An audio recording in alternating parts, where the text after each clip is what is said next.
Hello students, welcome back to our YouTube channel LNS classes. आपका बहुत बहुत स्वागत करता है। आज के इस वीडियो में आप अपने क्लास 12th के इंग्लिश बुक का पोयम एन एपिटाफ का हिंदी एक्सप्लेनेशन देखने वाले हैं। इसका हिंदी एक्सप्लेनेशन बहुत ही इजी है और बहुत ही छोटी कविता है जिसको वाल्टेयर डेलामेयर ने लिखी है। तो सबसे पहले हम लोग वाल्टेयर डेलामेयर के बारे में जानेंगे, इसके बाद फिर हम लोग कविता में क्या है वो जानेंगे। तो सबसे पहले हम जानते हैं कि वाल्टेयर डेलामेयर कौन है, और उससे पहले हम लोग एन एपिटाफ का मतलब समझ लेते हैं। एन एपिटाफ का अर्थ होता है एक शिलालेख, यानी कि जो कब्र होता है या जो स्मारक चिन्ह होता है जिस पे कुछ कविताओं की पंक्तियां लिखी होती हैं और उस पर उनका नाम वगैरह सब कुछ एड्रेस ये लिखा होता है, उसे हम लोग एन एपिटाफ कहते हैं। यानी कि एक शिलालेख या फिर एक समाधि लेख, इसको हम लोग बोल सकते हैं एन एपिटाफ का अर्थ। तो इसको वाल्टेयर डेलामेयर ने लिखा हुआ है। और वाल्टेयर डेलामेयर के अगर जन्म की बात करें तो 1873 में इनका जन्म हुआ था और इनका डेथ हुआ था 1956 में। इनका जो जन्म है was born in the village of Carlton in Kent, England. England के केंट नामक सारे कार्ल्टन गांव में। विलेज ऑफ कार्ल्टन यानी कि कार्ल्टन एक गांव का नाम है, केंट शहर है इंग्लैंड का। तो इंग्लैंड के केंट नामक शहर के कार्ल्टन गांव में इनका जन्म हुआ था वाल्टेयर डेलामेयर का। इसके बाद ही lost his father at the age of 4। उन्होंने अपने पिता को मात्र 4 वर्ष की अवस्था में खो दिया था। And had to move with his family to London. और फिर उसके बाद वे अपने परिवार के साथ में लंदन हमेशा के लिए शिफ्ट हो गए। जैसे उनके पिता की मृत्यु हुई, वो अपने परिवार के साथ में लंदन शिफ्ट हो गए। He is known for his sensitive concern with the world of children and the world of supernatural. World of supernatural का अर्थ होता है, तो वर्ल्ड ऑफ सुपरनेचुरल का अर्थ होता है अलौकिक दुनिया, और वर्ल्ड ऑफ चिल्ड्रेन का बच्चों की दुनिया। तो वह बच्चों की दुनिया और अलौकिक दुनिया के प्रति संवेदनशील रचनाओं के लिए जाने जाते हैं। He is non for his sensitive concern. Sensitive का मतलब होता है संवेदनशील, और ये कॉन्सर्न का मतलब एक तरह से चिंता भी होता है, एक तरफ से रचना भी होता है। तो संवेदनशील चिंताओं के लिए जाने जाते हैं बच्चों की दुनिया और अलौकिक दुनिया के प्रति। ठीक है। हिज सॉन्ग्स फॉर चिल्ड्रेन, उनकी जो कविताएं हैं सॉन्ग्स फॉर चिल्ड्रेन, बच्चों के लिए उनकी कविता। And peacock pie depict world of dreams, या सपनों की दुनिया के बारे में दर्शाते हैं, सपनों की दुनिया को दर्शाते हैं। Songs for children and peacock pie सपनों की दुनिया को दर्शाते हैं।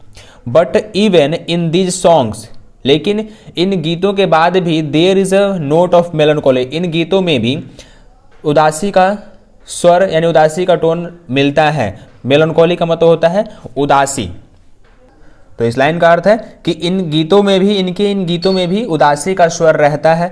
अब ये तो होगा ही कि जब वो बचपन में ही अपने पिता को खो दिए थे, तो जो दुख है वो तो हमेशा ही झलकेगा उनके अंदर, उनके रचनाओं में भी। तो ये सेम चीज़ें हमेशा ही होती हैं कि उनकी रचनाओं में भी दुख की भावना वो झलकती है। The poet makes us aware of the inhuman condition of modern life. जो कवि हैं वह आधुनिक युग के अमानवीय बिहेवियर को, अमानवीय व्यवहार को के बारे में हमें अवगत कराते हैं। जो मॉडर्न लाइफ है, आज का जो आधुनिक जीवन है, उसके जो इंसान हैं उनके जो अमानवीय व्यवहार बनते चले जा रहे हैं, उससे हमें वो अवेयर कराते हैं, उसके बारे में अवगत कराते हैं। He shows his genius by evincing fresh interest in old theme. वह पुराने विषयों में, ओल्ड थीम का मतलब पुराने विषय, वह पुराने विषयों में नई रुचि दिखा करके अपनी प्रतिभा भी दिखाते हैं। वह हमेशा पुराने विषयों में विश्वास रखते हैं, पुराने विषयों को वो बहुत ही इंटरेस्ट के साथ में, बहुत ही रुचि के साथ में वो उन चीज़ों को देखते हैं, समझते हैं और लिखते हैं उनके बारे में। तो ये अपनी प्रतिभा को दर्शाते हैं कि उनको पुरानी चीज़ें बिल्कुल पसंद है, और होना भी चाहिए। सभी लोग अगर पुरानी चीज़ों से जुड़ते हैं तो उनको कुछ ना कुछ नया सीखने को मिलता है, और पुरानी चीज़ हमें बहुत आगे लेके जा रही हैं। आज भले ही हम लोग कितने भी टेक्नोलॉजी के क्षेत्र में आगे बढ़ते चले जा रहे हैं, लेकिन कोई फ़र्क नहीं। इससे हम जो मानव है वो इन ह्यूमन बिहेवियर के साथ में अमानवीय गुणों को बढ़ाता चला जा रहा है। ठीक है। Queen Elizabeth II honoured with the order of merit in 1953। Queen Elizabeth द्वितीय के द्वारा, जो महारानी थी एलिजाबेथ, ये इनके द्वितीय के द्वारा इनको ऑर्डर ऑफ मेरिट से सम्मानित किया गया था। 1953 में, 1953 में इनको सम्मानित किया गया था। ठीक है, ये रहे हमारे वाल्टर डेलामेयर के बारे में थोड़ी सी जानकारी। अब चलते हैं हम लोग कविता की तरफ और कविता के बारे में हम लोग देख लेते हैं कि कविता में क्या है। बहुत ही छोटी सी कविता है, ये 5-6-7 लाइन की कविता है। तो समझते हैं। एन एपिटाफ का मैंने अर्थ आपको पहले ही बता दिया है कि एन एपिटाफ का क्या अर्थ होता है, एक शिलालेख या एक समाधि लेख। तो वो एपिटाफ ही, इस कविता में एपिटाफ ही सिर्फ बोलता है और जो लेखक हैं बस एपिटाफ की बातों को कविता के रूप में दर्शा दिए हैं अपने सामने। इसमें लेखक की कोई भूमिका नहीं है। जो एपिटाफ के ऊपर यानी कि जो समाधि लेख के ऊपर लिखा गया है बस उन्हीं की बातों को इस कविता में इस लाइन्स के माध्यम से बताया जा रहा है। तो ये कह रहा है कि here lies a most beautiful lady, यहाँ एक बहुत ही खूबसूरत महिला। यहाँ हियर का मतलब होता है यहाँ, लाइज मतलब लेटना या फिर पड़ा होना या फिर मरना। तो यहाँ पे बहुत ही खूबसूरत महिला लेटी हुई है। अब ये कि एपिटाफ बोल रहा है तो यहाँ मतलब लेटना तो कोई सोने वाला स्थल तो है नहीं। तो यहाँ एक खूबसूरत महिला मरी हुई है, मरी पड़ी थी। Light of steps and hurt was she. अब light of steps and hurt बिना किसी रोक टोक के एक हृदय से दूसरे हृदय में आ जा सकती थी, यानी कि वो इतनी खूबसूरत महिला थी कि उसके बारे में सभी लोग सोचा करते थे। इस वजह से आप बोल सकते हैं कि वो बहुत ही खूबसूरत महिला थी और वो सबके दिलों पे राज किया करती थी। बस ऐसा एक लाइन यहाँ पे हम लोग अटैच कर सकते हैं। तो light of steps and heart का मतलब होता है कि बिना किसी रोक टोक के वह किसी के भी हृदय में यहाँ से वहाँ आ जा सकती थी, ऐसी थी वो। तो इन लाइन का हम एक अर्थ और भी समझ सकते हैं कि यहाँ एक बहुत ही खूबसूरत महिला मरी पड़ी है जो कि बहुत ही खूबसूरत थी और वो सबके दिलों पे राज किया करती थी। इसके बाद है I think she was the most beautiful lady that ever was in the west country. यहाँ से एक लाइन स्टार्ट होता है तो यहाँ पे खत्म होता है। तो आई थिंक मैं सोचता हूँ, she was the most beautiful lady, वह बहुत ही खूबसूरत महिला थी, बहुत ही खूबसूरत औरत थी।